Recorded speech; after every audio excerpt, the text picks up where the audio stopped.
అపోస్తుల కార్యములు 4వ అధ్యాయము 12వ వచనం. అపోస్తుల కార్యములు 4వ అధ్యాయము 12వ వచనం. అందరూ కలిసి చదువుకుంటారు. అపోస్తుల కార్యములు 4వ అధ్యాయము 12వ వచనం.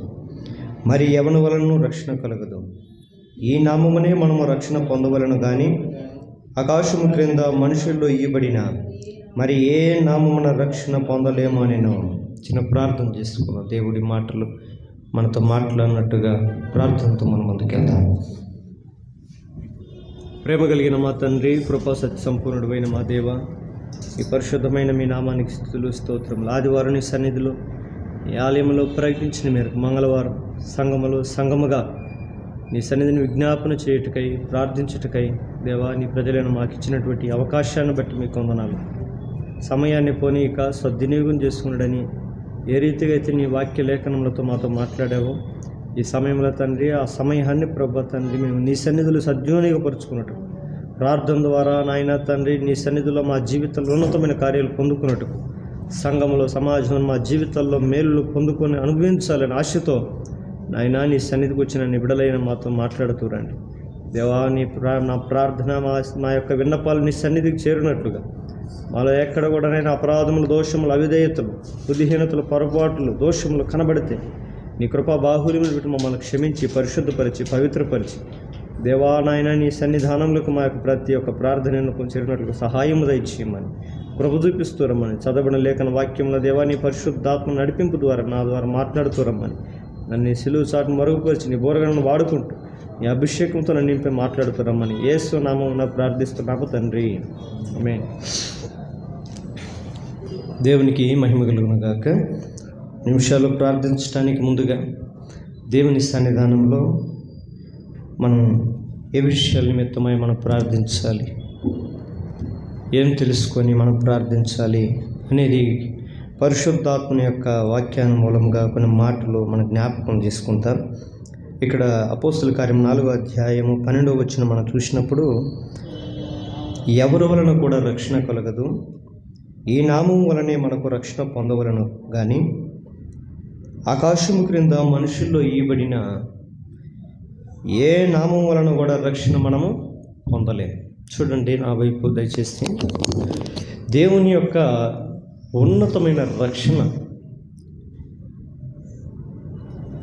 ఎవరి వలన కూడా రక్షణ కలగదు, ఈ నామం వలనే రక్షణ పొందాలి అనేది ఒక మాట మనం చదివాం కదా. అది ఏ నామం అని అంటే మనకు అర్థమైంది, యేసుక్రీస్తు యొక్క నామం, దేవుని నామం. మానవులకి రక్షణ ఎక్కడి నుంచి సంప్రాప్తిస్తుంది, వాళ్ళు పాలు పప్పులు పొందుకుంటారు రక్షణలు అంటే యేసుక్రీస్తు ద్వారానే రక్షణ. అందుకని దేవదూత ఈ లోకానికి వచ్చినప్పుడు చెప్పిన మాట ఏంటి, ఆయనే తన ప్రజలను రక్షించుట, ప్రజలందరినీ రక్షించుటకు రక్షకుడు నేడు మీ కొరకు పుట్టి ఉన్నాడు. యేసు ప్రభు భూమి మీద పుట్టి ఉన్నాడు అని అంటే ఎందు నిమిత్తము? రక్షణ నిమిత్తం. ఒక్క మాటలు మనం గుర్తు చేసుకోవాలి. యేసు ప్రభు ఈ భూమి మీద మనకు ఒక రక్షకుడిగా వచ్చాడు. ఆయన రక్షణ భూమి మీద సంపూర్తి చేసి రక్షణ మానవులకి అనుగ్రహించి తిరిగి తన కర్తవ్యాన్ని నిర్వర్తించి ముగించి ఆయన ఉండే చోటుకి ఆయన వెళ్ళిపోయాడు. రక్షణ ఇవ్వటానికి ఆయన తన ఒక స్థానంలో ఉన్నాడు. ఆయన ఆ స్థానం విడిచి మనుషుల దగ్గరకు వచ్చాడు, మనుషులకు రక్షణ ప్రసాదించాడు. ఆ రక్షణ కొరకు ఆయన శిక్షణ అనుభవించాడు, శ్రమను అనుభవించాడు, అవమానాలు అనుభవించాడు, బాధలు, ఇబ్బందులు అనుభవించాడు. అన్నిటిని అనుభవించి తన ప్రాణమునే క్రయధనముగా చెల్లించి పరిహారముగా తన ప్రాణమును పెట్టి తన రక్తమును చిందించి ఆ రక్షణ, ఆ రక్తం ద్వారా, ఆ బలి ద్వారా, ఆ యొక్క బలి యాగము ద్వారా పొందుకునే రక్షణ యావత్తు భూమి మీద మానవులందరికీ కూడా ఆయన అనుగ్రహించాడు. ఇది ఉచితం, ఇది కొనాల్సిన అవసరం లేదు. కొన్ని దిక్కులు పొందుకొని ఉంటారు. ఇప్పుడు రైతులు పొలంలో పంట పండిస్తారు కదా, ఆ పంట వాళ్ళు అమ్ముకోవడానికి యార్డుల దగ్గరకు వస్తారు, మార్కెట్ దగ్గరికి. అక్కడ దళారులు ఉంటారు, వాళ్ళ దగ్గర దాన్ని కొనేస్తారు ఐటెం వాళ్ళు. ఫస్ట్ కొని దాన్ని స్టాక్ చేసి పెట్టి తిరిగి అది మార్కెట్ అలా ప్రజలకు అమ్మేటప్పుడు మాత్రం అది ఏమైపోతుంది, అది వాళ్ళు తీసుకున్న రేట్కి దానివల్ల లాభం లేదు కదా వాళ్ళకి. మళ్ళీ వీళ్ళు ప్రజలకి అమ్మేటప్పుడు దాన్ని రెండింతలుగానో లేకుంటే మూడింతలుగానో కూడా చేసి అమ్ముతూ ఉంటారు. అప్పుడు దానివల్ల వాళ్ళకి లాభం. కానీ యేసు ప్రభు పొందుకున్నటువంటి శిక్ష చాలా గొప్పది. గొప్ప శిక్షను అనుభవించాడు ఆయన. శిలువ మరణం అంటే అది ఇక మాటల్లో దాన్ని వివరించలేనిది. అది ఎవరికి వేస్తారు ఆ శిలువ మరణం అంటే? ఇంకా భయంకరమైనటువంటి నేరం చేసిన వాళ్ళకి వేసే శిక్ష అది. సామాన్యంగా శిలువ శిక్ష అనేది అమలు లేదు ఆ రోజుల్లో. దాన్ని రద్దు చేశారు. తిరిగి అది యేసు ప్రభుతోనే ఆరంభమైంది మళ్ళా. ఎందుకంటే ఆ శిక్ష వేసేది ఎవరికి అంటే సామాన్యమైనటువంటి ఖైదీలకో లేకుంటే దొంగలకు, వ్యభిచారులకు, నరహంతకులకు, వీళ్ళకి వాళ్ళకి వేసే శిక్ష కాదు. భయంకరమైనటువంటి ఘోరమైన చరిత్ర కలిగి ఉండాలి, నేరం చేసిన వాళ్ళు అయి ఉండాలి. అంత నేరస్తుల మీద వేసేదే శిలువ మరణం. ఆ మరణం అంత గొప్ప శిక్షను ఆయన అనుభవించి అయితే గొప్ప రక్షణ మాత్రం ప్రజలకు అనుగ్రహించాడు. దేవునికి స్తోత్రం. రాసిన పత్రిక ఎంత గొప్ప రక్షణ, ఎంతో గొప్ప రక్షణ. రైట్. యేసు ప్రభు భూమి మీదకి వచ్చింది మనకందరికి అర్థమైంది కదా, రక్షణ ఇవ్వటానికి, ప్రజలను రక్షించడానికి వచ్చాడు. ఆ రక్షణ భూమి మీద ఆయన ఇక్కడే పెట్టి వెళ్ళిపోయాడు. అది ఎత్తుకొని వెళ్ళిపోవాలి. ఆయన వెళ్తూ దాన్ని తీసుకెళ్ళాలి. ఆ రక్షణ కొనుక్కొని వెళ్ళిపోవాలి. మళ్ళా పట్టుకెళ్ళాలి మళ్ళీ తిరిగి పరలోకానికి వచ్చిన తర్వాత నేను ఇస్తాను, చచ్చిన తర్వాత ఇస్తాను రక్షణ అని ఎప్పుడు చెప్పాలా దేవుడు? చెప్పాడా? బ్రతుకున్నప్పుడు మనిషికి రక్షణ కావాలి. చనిపోయిన వాడికి ఆహారాలు ఎందుకు? చనిపోయిన వాడికి ఏమన్నా అవసరం అంటారా? బిర్యానీ అవసరమా? వాడికి ఏమన్నా ఇంకేదన్నా వాడికి ఇష్టమైన ఫుడ్ ఏదైనా కానీ అవసరమా? చనిపోయిన తర్వాత ఏది అవసరం లేదు. కానీ మానవులకు కూడా రక్షణ ఎప్పుడు కావాలయ్యా అంటే బ్రతికినప్పుడే ఉండాలి. అందుకని భూమి మీద రక్షణ దేవుడు ఉంచి వెళ్ళాడు, పరలోకానికి వెళ్ళాడు. ఈ భూమి మీద ఎవరైతే ఆ రక్షణను స్వీకరిస్తారో వారందరూ కూడా ఆయన ఉండే ప్రాంతానికి వెళ్తారు. దేవునికి స్తోత్రం. యేసు ప్రభు ఏ స్థలంలో ఉన్నాడు, ఏ ప్రదేశంలో ఉన్నాడో ఆ ప్రాంతంలోనికి లేదా ఆ రాజ్యంలోనికి మనం వెళ్ళగలుగుతాం. దేవుని దగ్గరికి మనం వెళ్ళాలి అని అంటే మళ్ళీ తిరిగి యేసు ప్రభు ఇచ్చిన ఈ లోకంలో ఏ రక్షణ అయితే దేవుడు మనకి ఇచ్చినాడో దాన్ని పొందుకుంటేనే కానీ మళ్ళీ దేని వలన సాధ్యం కాదు. అందుకని ఇక్కడ చెబుతున్న మాట ఏంటంటే ఎవరి వలన కూడా రక్షణ కలగదు, ఈ నామం వలన అనగా యేసుక్రీస్తు నామం వలనే రక్షణ కలుగుతుంది. యేసు ప్రభు నామం వలన రక్షణ పొందుకుంటేనే యేసు ప్రభు దగ్గరికి వెళ్తాం. అందుకని నా ద్వారానే తప్ప ఎవరు కూడా తండ్రి యొద్దకు రాలేరు. దేవుని రాజ్యానికి మనం ఎలా వెళ్ళగలం అని ఒక పెద్ద ప్రశ్న ఇస్తే చాలామంది క్రైస్తవులు మోసపోయేది ఏంటంటే యేసు ప్రభుని నమ్ముకుంటే చాలు పరలోకానికి వెళ్ళిపోతామంట. యేసు ప్రభుని కేవలం నమ్ముకుంటే పరలోకానికి పోయే పని అయితే యేసు ప్రభు చనిపోవాల్సిన అవసరం లేదు కదా, యేసు ప్రభు మరణించాల్సిన అవసరం అంతకన్నా లేదు. ఆయనకన్నా ముందు చాలామంది ప్రవక్తలు పుట్టారు. మోషే, గొప్ప గొప్ప ప్రవక్తలు చాలామంది పుట్టారు. వాళ్ళందరిలాగా ఆయన కూడా పుట్టి ఏదో ఒకటి 4 మాటలు చెప్పి వెళ్ళిపోయి ఉండొచ్చు. అంటే రక్షణ మానవులకి ఏ రీతిగా వస్తుందయ్యా అనేది యేసు ప్రభు యొక్క శిలువ మరణం ద్వారా మాత్రమే సాధ్యం. ఆ మరణాన్ని జ్ఞాపకం చేసుకోవాలి. ఆ శిలువ మరణములో దేవుడు పొందుకున్న శిక్షను మనము అవగాహన చేసుకోవాలి. అది ఎందు నిమిత్తం అని అప్పుడు అర్థమవుతుంది ఆ రక్షణ ఏంటో. దేని నిమిత్తం ఆయన శిక్షించబడుతున్నాడు, దేని నిమిత్తము ఆయన నలగొట్టబడుతున్నాడు, ఎందు నిమిత్తము ఆయన చనిపోయాడు, ఎందు నిమిత్తం ఆయన తిరిగి లేస్తున్నాడు. ఆయన పరలోక రాజ్యానికి వెళ్ళటానికి ఒక మార్గాన్ని ఏర్పాటు చేయడానికి లోకానికి వచ్చాడు. ఆ మార్గాన్ని ఏమంటాడు బైబిల్లో? సింపుల్గా అంటాడు, నేనే మార్గమును, నేనే సత్యమును, నేనే జీవమును అని ఒక 3 మాటలు చెప్తాడు. అవి మనం చాలాసార్లు చదువు కూడా ఉంటాం, మనం చాలా పరిచయమైన మాటలు. మొట్టమొదటిగా మార్గము అని అంటే ఏంటంటే విధానం, మనం నడిచే తీరు. మార్గం అంటే ఏంటంటే మనం దగ్గర హైవే రోడ్డు అంటాం, ఇంకొకటి నేషనల్ హైవే అంటాం, ఇంకొకటి లోకల్ అంటాం. ఈ మార్గాలు కాదు. మార్గము అంటే మనం నడిచే జీవిత విధానం. వాడి నడవడికి ఏందో నాకు నచ్చలేదు అంటాం కదా, ఒక నడిచే తీరు, మనం వెళ్ళే త్రోవ, మనం వెళ్ళే ప్రయాణం చేసే మార్గాన్ని, త్రోవనే మార్గం. అందుకని యేసు ప్రభు నేనే మార్గాన్ని అంటాడు. రెండవదిగా అనేది ఏమైంది? నేను మార్గమును, నేనే సత్యం. సత్యం సత్యం అంటే నిజమని, నిజమైనది. నిజమైనటువంటిది ఏంటి అంటే సత్యము అంటే ఒకటే మాట. యోహాను రాసిన సువార్తలో ఒక మాట అంటాడు 16లో, ఆయన వాక్యమే సత్యం. అనగా సత్యం అంటే రెండవదిగా మాట. వాక్యం అంటే ఏంటంటే మాట. వాక్ అంటే ఏంటి? స్వరం, మాట. రెండవదిగా ఏంటి అంటే మాట. ఆయన మాటే సత్యం, ఇంకెవరు మాటలు కాదు. ఎందుకంటే రక్షణ ఆయన వల్లనే సాధ్యం కాబట్టి, రక్షణ ఇచ్చేది ఆయనే కాబట్టి, ఆయన చెప్పితేనే రక్షణ, ఆయన మాటలోనే ఉంది రక్షణ. అంతే. దారి తెప్పించే వాళ్ళు చాలామంది ఉంటారు భూమి మీద, త్రోవ తెప్పించే వాళ్ళు చాలామంది ఉంటారు, మార్గాలు తెప్పించే వాళ్ళు చాలామంది ఉంటారు. ఈ మధ్య ఏదో కొన్ని ఈవెంట్లు ఉంటా ఉంటాయి, జూనియర్ కృష్ణ అని, జూనియర్ ఏదేదో ఉంటాయి కదా, జూనియర్ చిరంజీవి, వాళ్ళంతా ఈవెంట్లు చేస్తుంటారు. అంత మాత్రం అయిపోరు వాళ్ళు. వాళ్ళలాగా అనుగ్రహించవచ్చు, వాళ్ళలాగా యాక్టింగ్ చేయొచ్చు, వాళ్ళలాగా మాట్లాడచ్చు, వాళ్ళ మిమిక్రీలు చేయొచ్చు, కానీ వాళ్ళు అయిపోరు కదా. ఈరోజు చాలామంది కూడా రక్షణ మేము ఇస్తామని చెప్పి రకరకాలుగా కొన్ని అవతారాలు ఎత్తుగలాగుంటే కొన్ని మాటల ద్వారా కానీ రకరకాలుగా ప్రయత్నాలు చేయొచ్చు, కానీ వాటి ద్వారా కాదు. యేసుక్రీస్తు మాట ద్వారా మాత్రమే, అనగా దేవుని వాక్యము ద్వారానే తప్ప మనం దేవుని యొక్క సత్యమైనటువంటి మార్గంలో మనం నడవలేము. ఫస్ట్ ఈ మార్గంలో మనం నిలబడాలి అంటే, ఈ మార్గంలో మనం నిలిచి ఉండాలంటే మనం నడిపించేది ఏంటి? యేసుక్రీస్తు అనే యొక్క మార్గములో, యేసుక్రీస్తు అనే జీవిత విధానములో, యేసుక్రీస్తుతో పాటుగా మనల్ని నడిపించేది ఏదైనా ఉంది అని అంటే అది మన ఆలోచన కాదు, మన విధానం కాదు, దేవుని యొక్క సత్యం అనే వాక్యం, అనగా దేవుని మాట వలన మాత్రమే ఆ మార్గంలో మనం నడవగలుగుతాం. ఆ మార్గంలో దేవుని యొక్క జీవిత విధానంలో మనం నడవటానికి వాక్యం ఆధారం కావాలి. ఆ రెండు మనలో ఉన్నప్పుడే ఆటోమేటిక్గా జీవాన్ని మనం చేరుకోగలుగుతాం. దేవునికి స్తోత్రం. అందుకని చివరిలో ఉండేది జీవం ఏది? నిత్య జీవం. అది చివరిలో ఉంటుంది.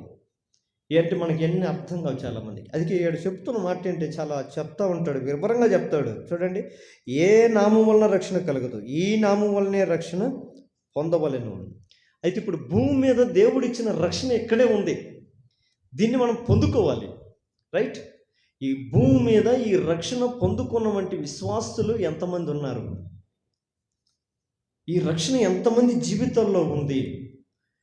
ఈ రక్షణ ఎంతమంది జీవితాల్లో ఉండి యేసే అనే మార్గంలో వాళ్ళ ఆలోచనలు, వాళ్ళ తలంపులు, వాళ్ళ విధానాలన్నీ మార్చుకొని యేసు ప్రభు ఇచ్చిన రక్షణలోనికి వచ్చి ఆయన మార్గంలో నడుస్తూ, ఆయన వాక్య ప్రకారం జీవిస్తూ, నిత్య జీవం పట్ల ఒక ఉన్నతమైన అవగాహన కలిగినటువంటి క్రైస్తవులు ఎంతమంది ఉన్నారు? వాళ్ళనే క్రైస్తవులు అని పిలుస్తారు. బైబిల్లో చెప్తారు, మొట్టమొదటి క్రైస్తవులు అనబడిన వారు అని అంటూ ఉంటారు. చూడండి, ఆ మాట కూడా చదువుకుందాం ఒక్క నిమిషము.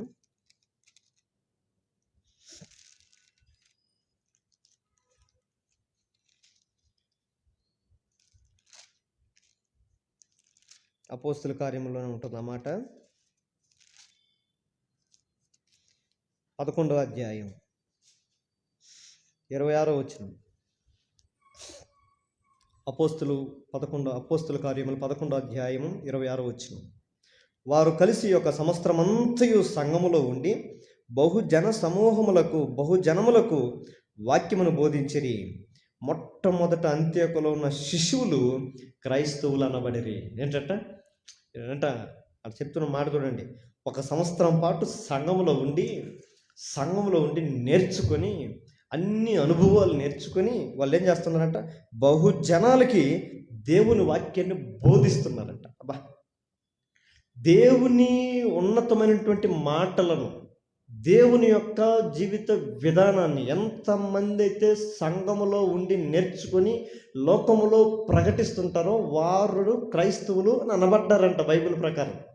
ఇప్పుడు క్రైస్తవులు అంటే రోమన్ క్యాథలిక్ క్రైస్తవులే, నామకార్థ క్రైస్తవులే, వాళ్ళ నాయన క్రైస్తవులు అయి ఉంటే ఈయన సినిమాకు పోతున్నా కూడా కొడుకులు వాళ్ళు ఏమంటారు? క్రైస్తవులే. క్రైస్తవులు అనే పదానికి అర్థమే మారిపోయింది ఈ రోజుల్లో. క్రైస్తవం అనే దానికి దానికి ఒక పరమార్థమే లేదు చాలామంది జీవితాల్లో. ప్రకటన గ్రంథంలో ఒక మాట అంటాడు, ఇదిగో నీవు బ్రతుకుట మట్టుకు బ్రతుకుతున్నావు కానీ నీవు మృతుడు. అంటే జీవిస్తున్నాం, ఏదైతే క్రైస్తవులుగా జీవిస్తున్నాము, కానీ మనం తత్వం మనలో లేదు. ఏంటి? క్రైస్తవుని యొక్క తత్వం మన లేదు, విధానం మన లేదు, పేరు ధరించుకొని ఉన్నాం. రాజు వస్తుంది. ఇప్పుడు చిన్నప్పుడు మన పిల్లల్ని స్కూల్కి పంపిస్తూ ఉంటారు. ఏది ఇండిపెండెన్స్ డే, రిపబ్లిక్ డేకి వచ్చినప్పుడు సుభాష్ చంద్రబోస్ డ్రెస్ వేసి పంపిస్తారు. వేస్తారు లేదు? కొంతమందికి సీతా డ్రెస్ వేస్తారు ఆడపిల్లలకి, ఇంకొకటికి రాముడికి, ఇంకొకటికి కృష్ణుడికి అవతారాలు వేసి పంపిస్తారు. వాళ్ళని చూస్తే ఏమంటారు? వాడిని చూస్తే ఏమంటారు? వెంటనే వాడి ఆకారం చూసి వాడికి పేరు పెడతారు. ఇది కృష్ణుడు, ఇడు రాముడు, ఇది సీత, ఈ చంద్రబోసు, ఈయన ఇంకొక ఆయన నేతాజీ, ఇతను గాంధీజీ, నెహ్రూ అని వాళ్ళ అవతారాలను బట్టి, వాళ్ళు గాంధీజీలు గారు, వాళ్ళు వేసుకున్న అవతారాలను బట్టి పేరు కలుగుతున్నారు. ఈ రోజుల్లో మనము అవతారం వేసుకుని ఉన్నాం. చాలామంది ప్రజలు క్రైస్తవులమని ఒక అవతారం వేసుకొని భూమి మీద బ్రతుకుతూ ఉన్నారు. ఆ అవతారం ఎంతసేపు ఉంటుంది స్కూల్లో? ఎంతసేపు? ఆ ఈవెంట్ అయిపోయేంతవరకే. జస్ట్ ఆ ఈవెంట్ అయిపోయిన తర్వాత మళ్ళీ మళ్ళీ యూనిఫామ్ వేసుకొని స్కూల్లోకి వెళ్ళాల్సిందే. మన జీవితంలో కూడా దేవుని దగ్గరకు వచ్చేటప్పుడు కొద్దిగా క్రైస్తవులుగా కనపడతాం. అయితే ఇక్కడ సంఘములో ఒక సంవత్సరం పాటు వాళ్ళు నమ్మకంగా కలిగి జీవించి, సంఘములో ఏ బోధనైతే నేర్చుకున్నారో, ఏ బోధనైతే తెలుసుకున్నారో, ఆ బోధను బహుజనములకు వాళ్ళు బోధించారు. దేవునికి మహిమ కలుగును గాక. చాలామంది జనాలు, బహుజనాలు అంటే ఏంది అర్థము? అనేక మందికి బోధించారు. అప్పుడు వాళ్ళు అంటున్నారంట, అప్పుడు ఏమంటున్నారంట? బోధించరిగి కనుక మొట్టమొదట అంత్యొకలో శిశువులు క్రైస్తవులు అనబడేది. చూడండి ఎంత మంచి మాట. దేవుని యొక్క ఉన్నతమైన రక్షణ అనుభవంలో మనం నిలిచి ఉంటే మనం ఒక సంపూర్ణమైన మనుషులమని అర్థం, ఒక సంపూర్ణమైన క్రైస్తవులమని అర్థం. ఒక నిజమైనటువంటి ఒక మనిషికి ఆరోగ్యంలో ఏముండాలి? మన దేహంలో అన్నీ కరెక్ట్గా ఉండాలి కదా. మన దేహంలో ఏదన్నా మిస్టేక్లు అయితే ఏమంటాం? వాళ్ళు ఏమంటారు? కుంటోళ్ళం, లేకుంటే చెయ్యి బాగలేకపోవడము, గుడ్డితనంతో పుట్టడము, లేకుంటే ఏదో ఒక అవిటితనం అంటారు కదా. అవిటితనం పుట్టిన వాళ్ళు ఏమంటారు? హ్యాండిక్యాప్డ్ అంటారు మామూలు ఇంగ్లీష్లో. దాన్ని కానీ తెలుగులో మనం ఏమంటాం? వికలాంగులు అని అంటాం కదా. వికలాంగులు అంటే వాళ్ళు ఏదో దేహంలో ఏదో ఒక లోపముతో పుట్టారు. వాళ్ళ దేహంలో అందరిలాగా లేరు. అందరిలాగా ఉంటే వాళ్ళకి ఇప్పుడు మనం అడిగితే ఇస్తారా? హ్యాండిక్యాప్ సర్టిఫికేట్ ఇవ్వండి, మాకు కూడా నెలకు ఒక 5,000 పింఛన్ వస్తుందని అడిగితే ఇస్తారా చంద్రబాబు నాయుడు? పొరపాటును కూడా ఇవ్వడు. ఏదో ఒకటి ఇరుసుకొని పోవాల్సిందే. కాలు అయినా, చెయ్యి అయినా, మెడ అయినా, గూనె వేసుకొని, ఏదో ఒకటి ఇరుచుకొని ఉన్న వాటిని పాడు చేసుకొని అప్పుడు పోవాలి మనం పింఛన్లకి కదా. ఊరకనే ఇస్తారా? దానికి గవర్నమెంట్ వాడు సర్టిఫికేట్ రాయాలి. మళ్ళీ నీలో ఇదిగో పలానా పని చేయట్లేదు, నీ బాడీలో పలానా పార్ట్ కూడా పని చేయట్లేదని వాళ్ళు సర్టిఫికేట్ కూడా ఇవ్వాలి. అప్పుడు తీసుకెళ్తే దానికి మనము పాత్రలు. అంటే పుట్టిన వాళ్ళని వికలాంగులు అంటారు. మధ్యలో దెబ్బతిన్న ఏమన్నా అవయవాలు ఉన్న వాళ్ళు కూడా వికలాంగులు అంటున్నారు. అయితే పరిపూర్ణంగా ఉన్న వాళ్ళు ఏమంటున్నారు? వీళ్ళు ఏ లోపము లేదు కనుక వీళ్ళు వికలాంగులు కాదు అని అంటున్నారు. మరి ఇప్పుడు క్రైస్తవ్యంలో యేసు ప్రభు వలన, ఈ నామం వలనే కానీ మరి ఏ నామం వలన కూడా రక్షణ పొందలేరు అని ఉంటుంది కదా వాక్యము. మరి యేసు ప్రభు రక్షణ పొందుకున్న వాళ్ళు సంపూర్ణంగా ఉండాలి. ఆమేన్. సంపూర్ణత కలిగి ఉండాలి. సంపూర్ణత కలిగినటువంటి మనిషిని ఏమంటారు? క్రైస్తవులు అని అంటారు. ఇప్పుడు ఆ క్రైస్తవులోనే యేసు ప్రభు రక్షణలో లేకుండా అసంపూర్ణత కలిగి ఉంటే వాళ్ళు ఏమనాలి? వికలాంగులు అంటారు. అయితే ఇప్పుడు బయట ఉండే దేహాన్ని మనం కనుక్కొని పలానా వాడు వికలాంగుడని ఈజీగా చెప్పగలుగుతున్నాం. మరి క్రైస్తవంలో ఆరోగ్యవంతుడిగా లేరు, వీళ్ళు వికలాంగులని ఏ వ్యక్తిని మనం చెప్పగలుగుతాం? అంటే రక్షణ లేని క్రైస్తవులు మనం ఏ రీతిగా కనుగొనగలం ఈ లోకంలో? సాధ్యమేనా? ఇదిగో ఈ మనిషికి రక్షణ లేదు. నేను కొంతమంది అంటారు, ఏమ్మా నమ్మి మారుమోసుకొని బాప్తిజమా, నేను రక్షణ పొందుకున్నానండి అంటారు. అది కనపడుతుందా? పెళ్ళి అయిందంటే తాళిబొట్టు కనపడుతుంది, కాళ్ళకు మెట్లు కనపడతాయి, ఇంకొకటి కనపడతాయి, ఏవో కనపడతాయి కదా. మరి నేను రక్షణ పొందుకున్నాను అని అనటానికి మళ్ళీ ఏం కనపడాలా లేదా? రక్షణ అనేది కనపరుచుకోవాలి. యేసు ప్రభు తను తాను ప్రత్యక్షపరుచుకున్నాడంట. ఆమేన్. ఇంకొక మాట కూడా అంటాడు, మీ వెలుగు అనగా, వెలుగు అంటే రక్షణకే గుర్తు, మీ వెలుగు సకల జనులకు ప్రచురితం కావాలి. అంటే యేసు ప్రభు మనలోకి ఇచ్చినటువంటి రక్షణ జనాలకు ఏం కావాలి? ప్రచురం కావాలంటే తెలియపడాలి. అందుకని ఇప్పుడు మనం చదివింది ఆడ అపోస్తలుగా 11వ అధ్యాయం. వారు సంఘములో ఒక సంవత్సరం పాటు ఉండి నేర్చుకొని ఏం చేశారట, బహుజనములకు బోధించారంటే ఏది రక్షణ అయితే వారు సంఘములో పొందుకున్నారో అది లోకంలో బోధిస్తున్నారంటే, ప్రకటిస్తున్నారు, చెబుతున్నారు. కనుక వాళ్ళు క్రైస్తవులు అనబడేస్తారు. అయితే ఇప్పుడు రక్షణ పొందుకున్న క్రైస్తవుల్లో ఎవరు వికలాంగులు అని తెలియాలంటే, సంపూర్ణమైన క్రైస్తవుడికి అనగా సంపూర్ణమైన యేసు ప్రభు వలన రక్షణ పొందుకున్న ఒక విశ్వాసి ఎలా ఉంటాడు అంటే, చూద్దాం ఆ బైబిల్లో పరిశుద్ధ గ్రంథంలో ఒక మాట, అపోస్తల కార్యం 2వ అధ్యాయం. ఎలా ఉంటారు వాళ్ళు అంటే 2వ అధ్యాయంలో ఒక మాట ఉంటుంది చూడండి. అపోస్తల కార్యం 2వ అధ్యాయము 42వ వచనం. వీరు అపోస్తల బోధయందును సహవాసమందును రొట్టె విరుచుటి ఎందును ప్రార్థన చేయటి ఎందును ఎడతెగక ఉండిరి. వీళ్ళు ఎవరంటే చెప్తున్నాను, నేను అర్థం చేసుకోవాలి, చాలా క్లారిటీగా చెప్తాను. ఇందాక మనం ఏం చదివాం, ఎవరి వలన రక్షణ కలగదు, ఈ నామం వలనే రక్షణ పొందాలి. ఏ నామం వల్ల? యేసుక్రీస్తు నామం వల్లనే రక్షణ పొందాలి. యేసుక్రీస్తు నామం వల్ల రక్షణ పొందిన వాళ్ళు, రక్షణ ఉన్న వాళ్ళు ఒక ప్రత్యేకతగా ఉంటారు, వికలాంగులుగా ఉంటారు. అంటే ఇందాక నేను బాడీ ఎగ్జాంపుల్కి చెప్పి చూపించా, వికలాంగులు అంటే ఎవరు, వికలాంగులు కాని వాళ్ళు ఎవరు అంటే, ఇప్పుడు రక్షణ పొందుకున్న వాళ్ళు ఎవరు, రక్షణలో నిలిచి ఉన్న వాళ్ళు ఎవరు, రక్షణ నిర్లక్ష్యం చేసే వాళ్ళు ఎవరు, రక్షణ కొనసాగించే వాళ్ళు ఎవరు. ఇప్పుడు రక్షణ లేని వాళ్ళని ఎట్ట పసిగట్టచ్చు ఈజీగా అంటే, మనకేందుకు దానికి ఇప్పుడు మామూలుగా అన్ని టెస్టులు ఉన్నాయి కానీ వీటికి టెస్టులు లేవు.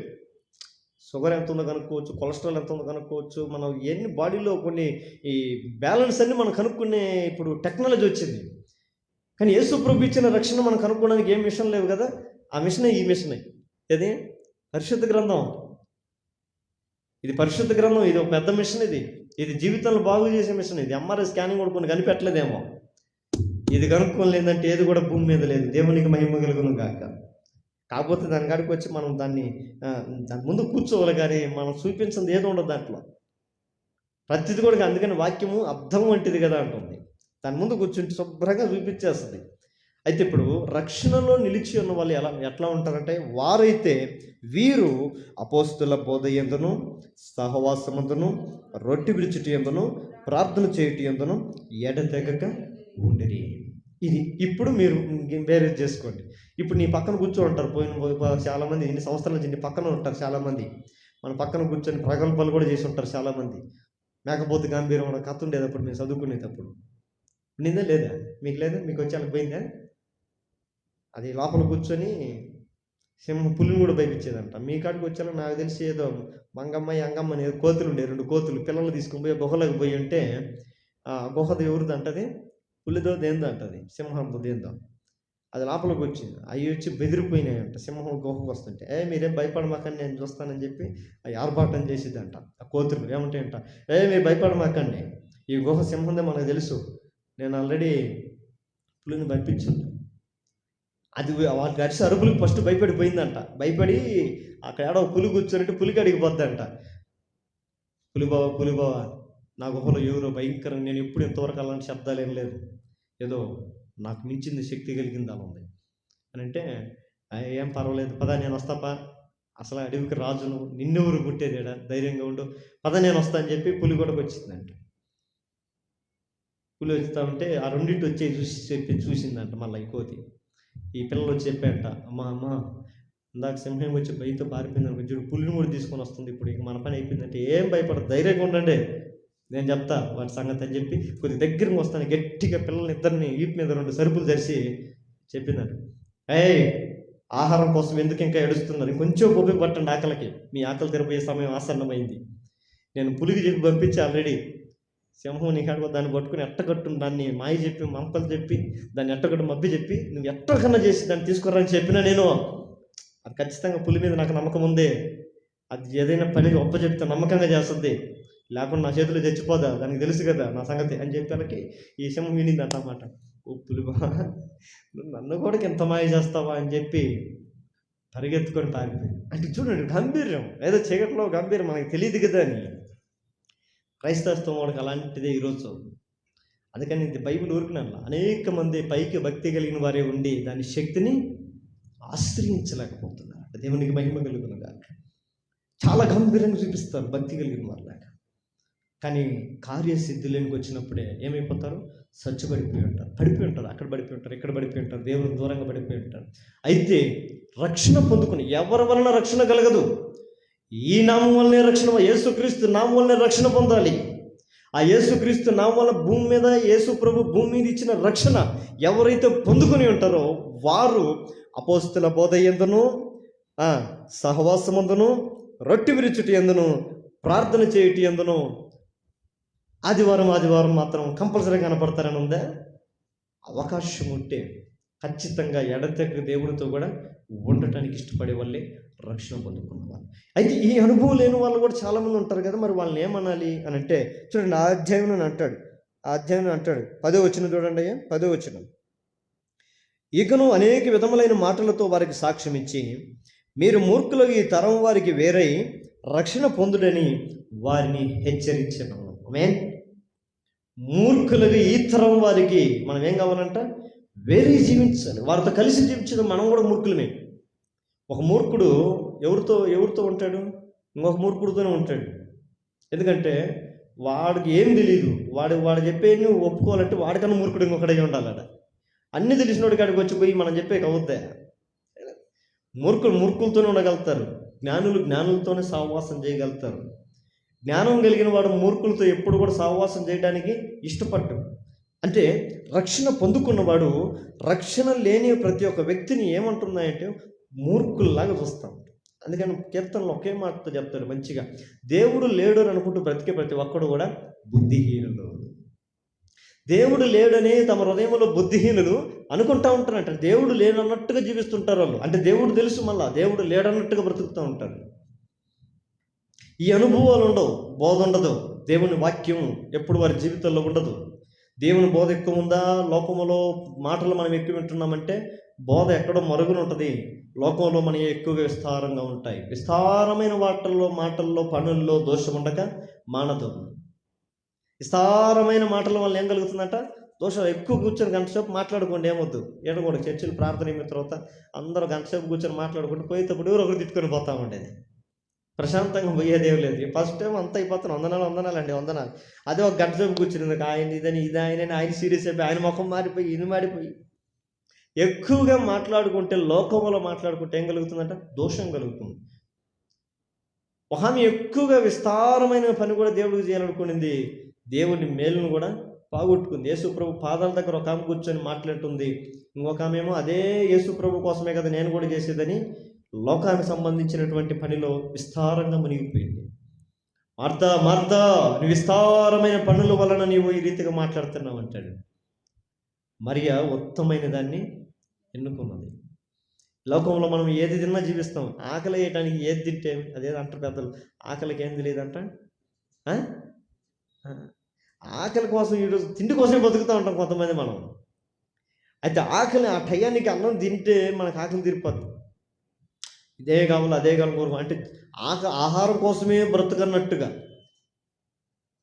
అందుకని ఊరికనే చెప్పాలా, పెద్దోళ్ళు కొన్ని చెప్పారు, దాన్ని పట్టుకొని ఊరేగుతూ ఉంటారు. బరితో పట్టుకుని ఊరేగండి. కోటి విద్యలు పట్టకూటు కోసం. మనిషి జీవితం ఇంకా పట్టకూటు కోసమే బ్రతికేదైతే జంతువులు కూడా అయ్యే వాటికే కదా ఉండేది. పశువులు ఉన్నాయి కదా, మేకలు ఉన్నాయి కదా, గొర్రెలు ఉన్నాయి, అడవిలో జంతువులు ఉన్నాయి. అవి పట్టుకూటు కోసమైనా ఇంక మనిషి ఎందుకు ఇంక మరి ప్రత్యేకంగా మరి ఎందుకు పట్టుకూటు కోసం అయితే ఇంక దేనికి? ఈ బిల్డింగ్లు ఎందుకు, ఈ ఆస్తులు ఎందుకు, ఉద్యోగాలు దేనికి, చదువులు ఎందుకు, ఇవన్నీ దేనికి? పట్టుకూటు కోసం అయితే కాదు. దేనికో ప్రయాసపడుతున్నాడు, దేన్నో కోరుకుంటున్నాడు, దేన్నో ఆశపడుతున్నాడు, ఏదో అనుభవించాలని అనుకుంటున్నాడు, దాన్ని తెలియట్లే. అయితే ఆత్మీయ జీవితంలో కూడా చూడండి, ఒక క్రైస్తవుడు, రక్షణ పొందుకున్న క్రైస్తవుడు ఈ అనుభవాలు ఉండాలి. బోధ ఉండాలి, సహవాసం ఉండాలి, రొట్టె విరుచుటం అంటే దేవుని యొక్క పనిలో పాలు పంపులు. ఆయన సంఘము, రొట్టె అంటే ఆయన శరీరం అంటాం కదా. ఇది నా శరీరం మీ కొరకై విరవబడుతున్న నా శరీరం అంటాడు. రొట్టెగా చూపిస్తాడు వాళ్ళకి, ఇది నా శరీరం అంటాడు. అంటే రొట్టె విరుచుట్లు అంటే దేవుని శరీరం అనే సంఘంలో కూడా మనం ఎప్పుడు పాలు పంపులు కలిగి ఉండాలి, పాలు పంపులు కలిగి జీవిస్తూ ఉండాలి. అంత మాత్రం చివరిగా ఆఖరిద అంటాడు, ప్రార్థన చేయుటి. అంత ఎడతెగక, అది ఎడతెగ అన్లిమిటెడ్. అంటే ఎడతెగ అంటే ఆమె 24 hours చేయమని కాదు. ఏదైతే ప్రకటిస్తున్నామో, ఏదైతే మనం తెలియజేస్తున్నామో దాని కొరకు మనము ఆయుత్తపరుచుకోవటానికి సిద్ధపడాలి. ఎందుకంటే మనలో ఉండే రక్షణ మనల్ని దాని కొరకు మారుస్తుంది. దాని కొరకు మనల్ని ఏం చేస్తుందంటే దాని కొరకు నడిచేటట్టుగా, యేసు ప్రభు నేనే మార్గం నేనే సత్యం అన్నాడు కదా, ఆయన విధానంలో మనం పోతున్నప్పుడు ఆ వాక్యం మనల్ని ఏం చేస్తుందంటే అతను నడిచేటట్లుగా మనం పురుగొలుపుతుంది. దావీదు మంచి మాట్లాడేటట్టు, నీ ఆత్మచేత నన్ను సమభూమి గల ప్రాంతంలో నడిపించేది, నీ ఆత్మచేత నన్ను నడిపించేది అంటాడు. ఆమేన్. దేవుని ఆత్మచేత నడిపించబడాలి, దేవుని వాక్యం చేత నడిపించబడాలి. ఈరోజు మనం ఎలా నడుస్తున్నాం అంటే, పరిపూర్ణమైనటువంటి మనిషిలో ఏదన్నా బలహీనతలు తలెత్తిందంటే, ఇప్పుడు మనమే ఉన్నాం, ఏదన్నా కొన్ని రోజులు బాగుంటాం, ఒకే బలహీనత వస్తూ ఉంది, దాన్ని నెగ్లెక్ట్ చేసాము, ఎక్కువైపోయింది, ఇంకా నెగ్లెక్ట్ చేస్తే ఏమైపోద్ది, చచ్చి ఊరుకుంటాం. అందుకని గోటుతో పోయేదాన్ని గొడ్డల దాకా తీసుకోవాలి. చిన్నలో ఉన్నప్పుడు చూపించుకోవాలంటూ ఉంటారు కదా, కొద్దిగా ఉన్నప్పుడు ఏదన్నా పోయి చూపించుకోవాలి కదా అంటూ ఉంటారు. అయితే దాన్ని నిర్లక్ష్యం చేస్తే ప్రమాదం. ఇప్పుడు యేసు ప్రభు ఇచ్చిన రక్షణ మనలో లేకపోయి దాన్ని నిర్లక్ష్యం చేస్తే కూడా మనకు ప్రమాదమే. ఒక మనిషి దేహం పట్ల నిర్లక్ష్యం కలిగి జీవిస్తే, సామెతలో ఒక మంచి మాట అంటాడు, తన ప్రవర్తన విషయమే అజాగ్రత్తగా ఉండేవాడు చచ్చునని ఉన్నది బైబిల్లో. ఏముందట, తన ప్రవర్తన విషయమే అజాగ్రత్తగా ఉంటే వాడు చచ్చిపోతాడు. వాడు లివర్ చెడిపోయినను తాగొద్దరా అంటే వాడు తాగుతూ ఉంటే ఏమైపోతాడు, వాడు చచ్చిపోతాడు. నేను చూస్తే అసలు ఆశ్చర్యం. ఈ మారసందర మునియప్ప ఎమ్మెల్యే కుమారుడు దగ్గర నాకు తెలిసి నాకన్నా చిన్న వయసు. ఇక్కడంతా ఫ్లెక్సీలు వేస్తే నేను ఏమో అనుకున్నాను, ఏమైనా యాక్సిడెంట్ అయిపోయి ఏమైనా చనిపోయాడేమో. ఆ వయసులో ఏం చచ్చిపోతారు, ఎందుకు చచ్చిపోతారు? రీసెంట్గా మనం కూడా పోయినసారి చూసాం కదా, అక్కడికి వచ్చాడు, మాట్లాడించాం.